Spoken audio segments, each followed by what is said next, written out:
Assalamualaikum warahmatullahi wabarakatuh. Halo semuanya, jumpa lagi di channel Sarjana IT. Dan pada kesempatan tutorial kali ini saya akan membagikan tutorial mengenai 10 rumus dasar di Microsoft Excel yang wajib teman-teman kuasai. Namun sebelum beranjak ke video tutorialnya, seperti biasa, bagi teman-teman yang belum subscribe channel ini, silahkan bisa subscribe terlebih dahulu. Dan jika teman-teman menyukai video ini, silakan klik like dan jangan lupa untuk tekan tombol lonceng agar tidak ketinggalan di video tutorial berikutnya. Baik, jadi di kesempatan kali ini saya akan membagikan tutorial mengenai 10 rumus dasar Microsoft Excel yang wajib teman-teman kuasai. Oke, yang pertama langsung saja ya. Di sini saya sudah menyediakan 10 fungsi atau rumus dasar yang harus teman-teman kuasai. Yang pertama yakni mengenai rumus atau fungsi lower dan upper. Nah, fungsi lower yakni digunakan untuk merubah huruf besar menjadi huruf kecil semua. Sedangkan rumus upper adalah kebalikannya, yakni merubah huruf kecil menjadi huruf besar semua. Oke, untuk rumusnya seperti ini. Penulisan rumusnya sama dengan lower, kemudian buka kurung dan pilih sel yang akan dieksekusi. Oke, untuk penulisan rumusnya seperti ini. Lower, kemudian pilih teks yang akan teman-teman eksekusi. Dalam hal ini saya akan memilih teks ini, kemudian tutup kurung, tekan enter. Nah, maka yang awalnya huruf besar semua menjadi huruf kecil semua diubah dengan menggunakan rumus lower. Kemudian rumus selanjutnya yakni rumus upper, kebalikan dari rumus lower. Untuk penulisannya upper seperti ini, kemudian pilih teks yang akan dieksekusi, kemudian tutup kurung dan tekan enter. Nah, maka hurufnya menjadi besar semua ya, menjadi huruf kapital semua.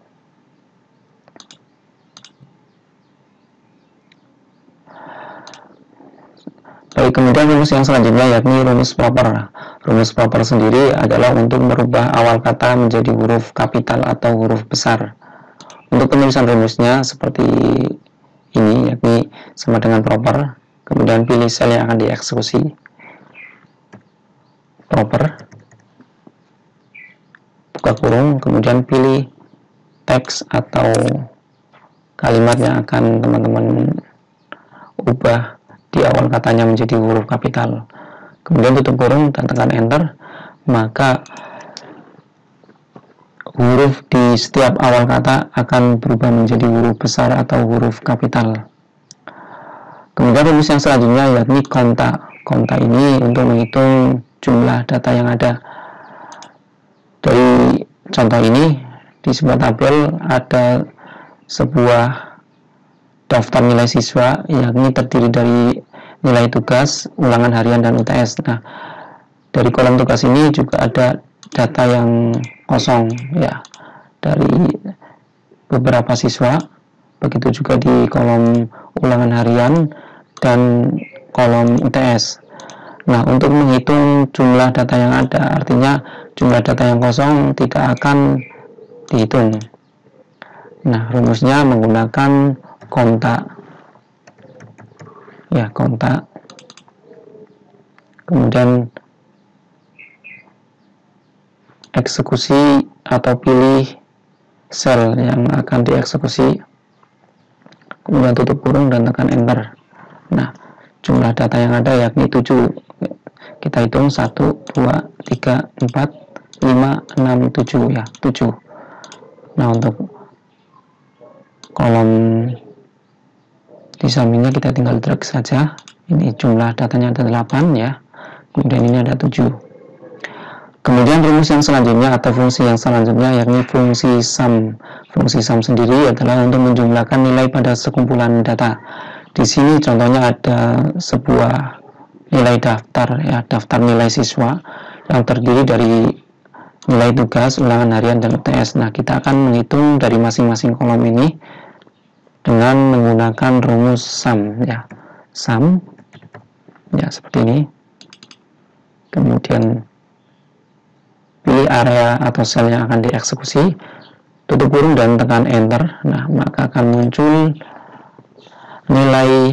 jumlah nilai dari sekumpulan data tersebut. Kemudian untuk kolom yang lain tinggal kita drag ke samping kanan. Nah, seperti ini. Baik, kemudian untuk rumus atau fungsi selanjutnya yakni fungsi average. Mungkin teman-teman sudah familiar dengan rumus ini. Ya, ini adalah rumus untuk menghitung jumlah rata-rata dari sekumpulan data. Rumusnya atau penulisannya average seperti ini. Kemudian kita pilih area yang akan kita eksekusi, ya. Dalam hal ini kita akan menghitung nilai rata-rata dari ulangan harian 1, 2, dan ulangan harian 3. Kita pilih seperti ini. Kemudian tutup kurung dan tekan enter. Nah, maka akan muncul nilai rata-rata. Kemudian untuk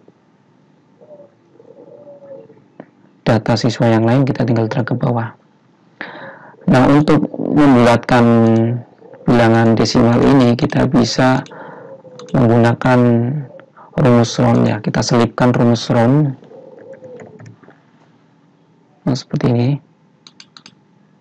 Kemudian kita tambahkan berapa digit yang akan teman-teman tampilkan. Misalnya saya hanya akan menampilkan 2 digit angka di belakang koma, ya, 2 digit angka di belakang koma, tutup kurung, tekan enter. Nah, maka akan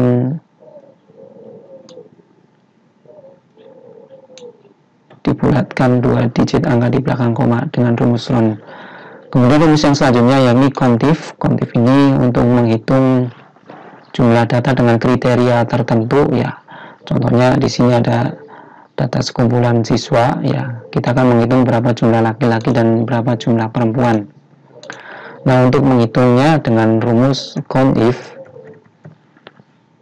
Nah, contif. Kemudian range-nya sini. Kemudian titik koma. Kemudian untuk kriterianya, karena kita ingin menghitung laki-laki, ya. Laki-laki dengan kode L, kita petik L, kemudian tutup kurung dan tekan enter. Nah, jumlah laki-lakinya ada 4, 1, 2, 3, 4, ya, betul 4. Kemudian untuk perempuan kita tinggal drag ke bawah. Nah, untuk kodenya kita tinggal ganti P. Nah, seperti ini. Jumlahnya perempuan ada 5. Kita hitung 1, 2, 3, 4, 5, 6. Harusnya 6, ya. Nah, ini rumusnya ada yang salah. Artinya kita harus bekukan rumus dari sel D7 sampai D16. Kita kunci atau kita bekukan dengan menekan dengan menekan tombol F4. Nah, seperti ini. Dan kita geser ke sini. Nah, untuk kode perempuan dengan kode P, kita ganti P, tekan enter. Nah, maka akan muncul jumlah laki-laki 4 dan perempuannya 6. Kemudian rumus yang selanjutnya yakni rumus if, rumus yang sangat familiar juga. Teman-teman juga tidak asing dengan rumus ini. Nah, rumus ini berfungsi untuk menghitung, ya, untuk menentukan sebuah kondisi dengan kriteria tertentu, ya. Misalnya di sini jika H6 dalam hal ini kolom nilai rata-rata kurang dari 70, maka siswa tersebut tidak lulus. Nah, jika lebih dari 70 maka akan lulus. Nah, rumusnya if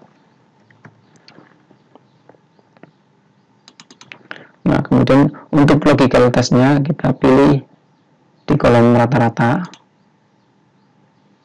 Kemudian jika H6 kurang dari 70,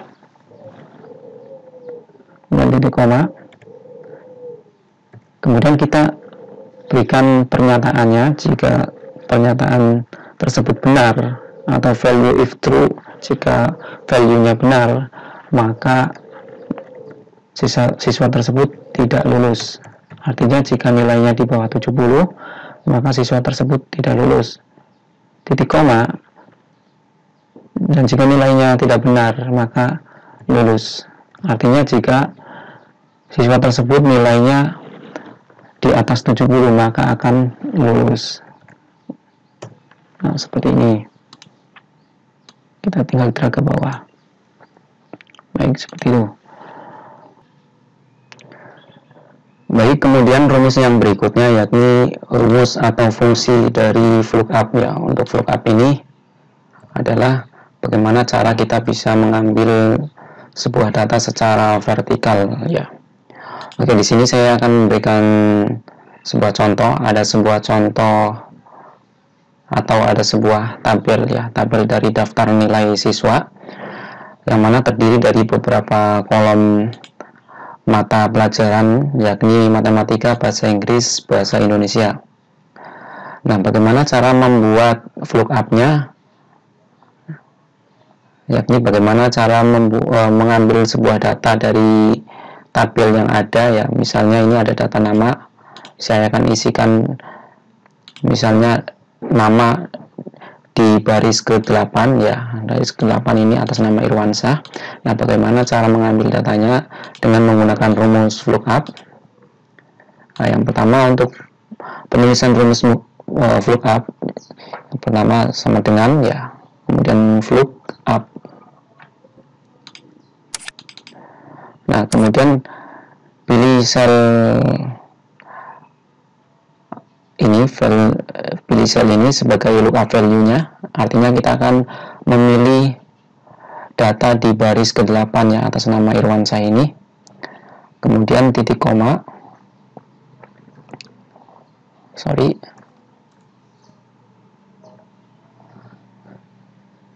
Titik koma. Kemudian kita pilih semua area dari tabel yang ada ya, pilih area isian dari tabelnya ya, baik itu mulai dari kolom nomor sampai kolom mata pelajaran ya, seperti ini. Kemudian titik koma untuk membatasi. Selanjutnya untuk kolom nama ini berada di urutan kedua, yakni yang pertama kolom nomor, yang kedua adalah kolom nama. Maka saya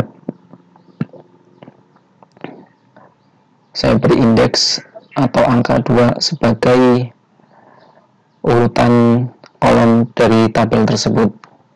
Kemudian tutup kurung dan tekan enter. Nah, maka akan muncul nama dari baris ke-8 ya, baris ke-8 ini. Nah, seperti itu. Jika angka ini saya rubah, misalnya akan saya rubah 6, nah, maka namanya akan berubah menjadi data ya, menjadi data di urutan ke-6 seperti itu. Oke, saya akan kembalikan. Nah, kemudian untuk jenis kelamin dan mata pelajaran sebenarnya hampir sama, kita tinggal drag, namun nanti pasti hasilnya akan error ya, seperti ini ya, hasilnya akan error. Untuk itu, untuk di baris nama ini harus kita bekukan rumusnya ya, harus kita kunci rumusnya, yakni pertama kita akan mengunci ini di sel M ya, di sel M4 ini harus kita kunci. Kemudian area yang tadi kita seleksi ini harus kita kunci agar tidak berubah untuk rumusnya, karena ketika di baris jenis kelamin ini tentu akan berubah rumusnya, M5 akan menjadi M5. Nah, seperti itu. maka perlu saya kunci di sini. Ya, pertama M4-nya akan saya kunci atau saya bekukan. Caranya dengan menekan tombol F4 sehingga akan muncul simbol dolar.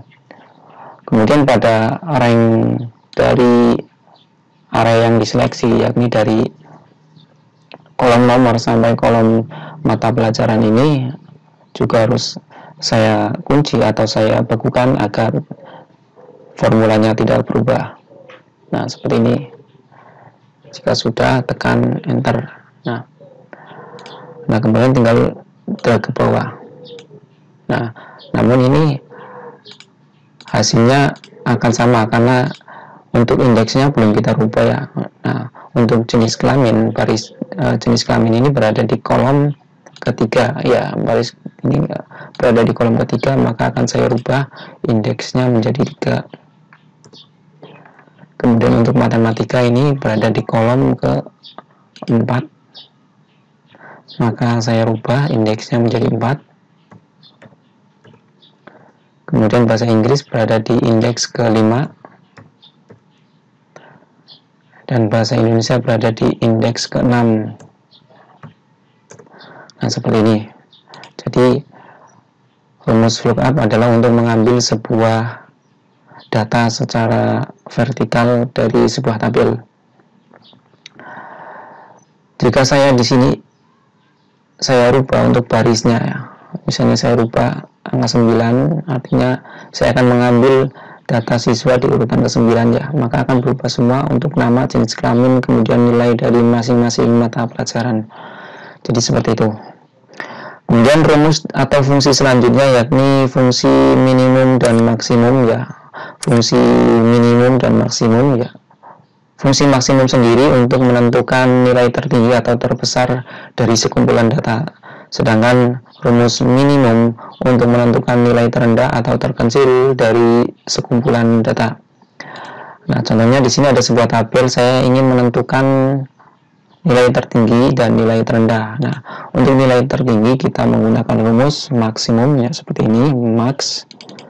Kemudian pilih area yang akan dieksekusi, kemudian tutup kurung dan tekan enter. Nah, maka akan muncul nilai tertingginya yakni 95. Kemudian untuk nilai terendah dengan menggunakan rumus minimum. Kemudian saya seleksi areanya, tutup kurung dan tekan enter. Nah, seperti itu. Jadi rumus minimum dan maksimum ini sangat mudah. Kemudian rumus atau fungsi yang terakhir yakni fungsi round. Fungsi round ini digunakan untuk melakukan pembulatan angka desimal. Nah, fungsi round ini ada fungsi turunannya yakni fungsi round up dan fungsi round down. Nah, untuk fungsi round sendiri ini untuk pembulatan angka desimal baik ke atas maupun ke bawah. Kemudian untuk fungsi round up yakni untuk pembulatan ke atas pada angka desimal. Sedangkan fungsi round down untuk pembulatan ke bawah pada angka desimal. Nah, untuk rumusnya hampir sama seperti ini ya. Nah, untuk fungsi round, misalnya round seperti ini. Ketikkan round sama dengan round. Kemudian buka kurung, kemudian di sini ada number dan nomor digitnya. Artinya kita akan pilih sel yang akan kita bulatkan angkanya ya, seperti ini, kemudian titik koma. Kemudian kita akan membulatkan berapa angka ya, misalnya saya akan bulatkan 2 digit angka di belakang koma, maka saya akan tuliskan 2 seperti ini. Kemudian tutup kurung dan tekan enter. Nah, seperti itu. Kemudian untuk fungsi round up juga hampir sama penulisannya, hanya saja kita tambahkan fungsi round up. Nah, seperti ini. Kemudian pilih area atau sel yang berisi nilai yang akan dibulatkan. Kemudian titik koma, kemudian misalnya saya akan bulatkan ke atas dengan 1 digit angka di belakang koma. Nah, seperti ini, maka akan muncul 30,8, sedangkan fungsi dari pembulatan round ini 30,78. Ketika dibulatkan dengan fungsi round up menjadi 30,78.